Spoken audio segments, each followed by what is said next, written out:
Just before I start talking about this game, I'm showing you that I'm actually playing it on my PS5 that I bought with my own money, because I don't want you guys to think that I'm using clips from YouTube for the gameplay. So just a quick heads up, from here on out, any footage that you see of Spider-Man 2 is mine. Now with that out of the way, let's get started. Now I know I've been glazing this game so hard since 4 months ago, and I know I take full responsibility for my actions. I'm sorry. Not sorry. But yeah, this video is just to show you guys that I have finally taken off my glasses. I'm seeing perfect now.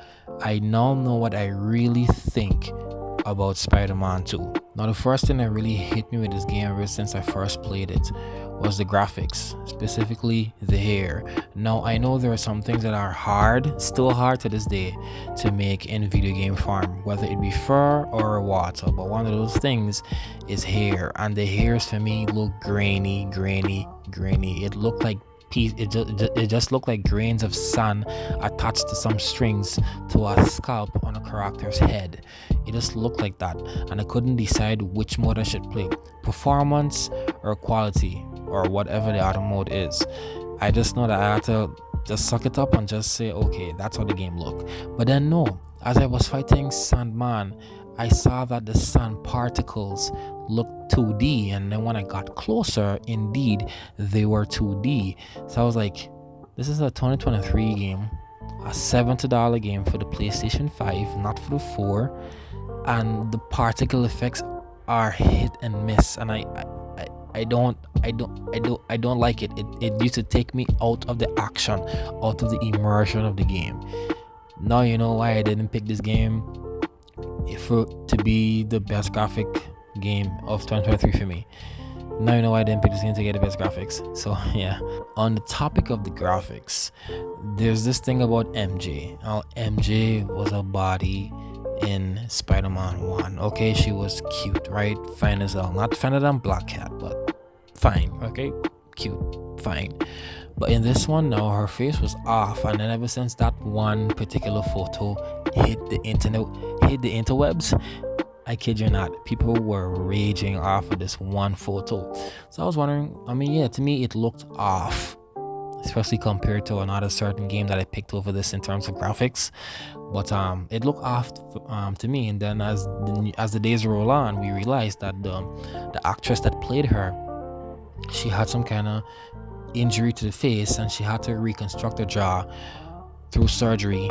And just because of that, her face is looking a bit off from part 1 to part 2, and everybody was like, oh, she looks ugly, she's unattractive, this and that. Look, I don't want to add fuel to the fire. I don't want to say my views on that. All I need to say is that thank God that this woman is still alive. Thank God she's still pushing it. Thank God she's still making that dough off of Spider-Man, and hopefully they can improve the model a bit. I understand the jaw thing that she went through, but I know they can do better with the models.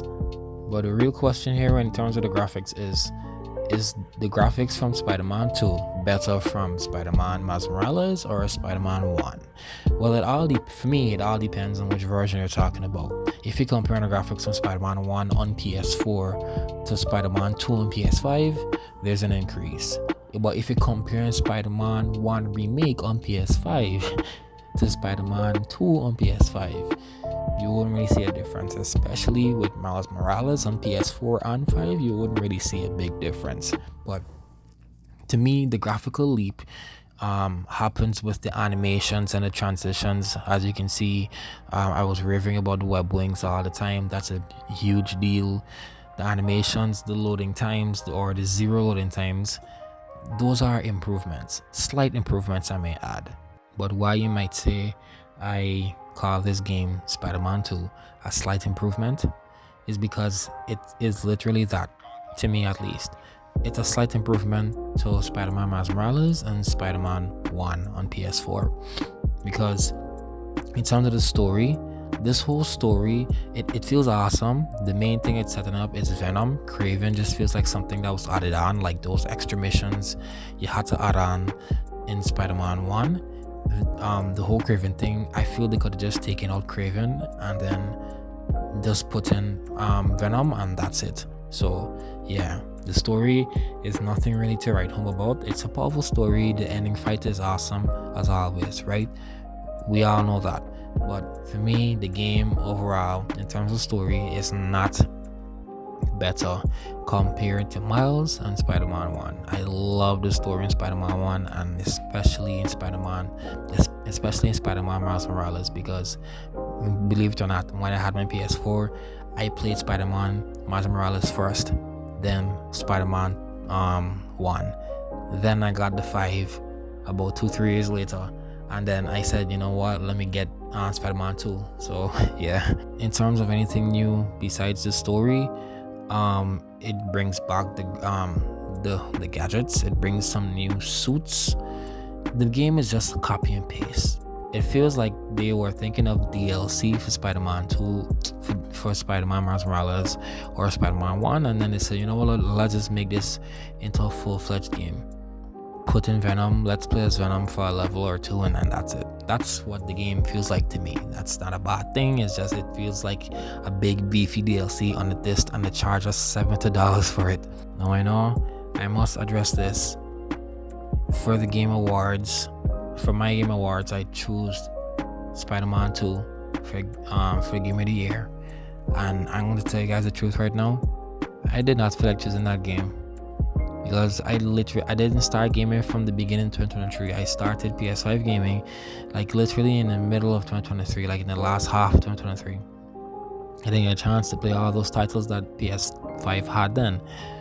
The little that I had at the time, I had to choose, okay, which one to choose Game of the Year for, and I chose Spider-Man 2. But believe me, I was actually thinking of choosing Mortal Kombat 1 instead of Spider-Man 2, because I love Mortal Kombat 1. It has a lot of replayability.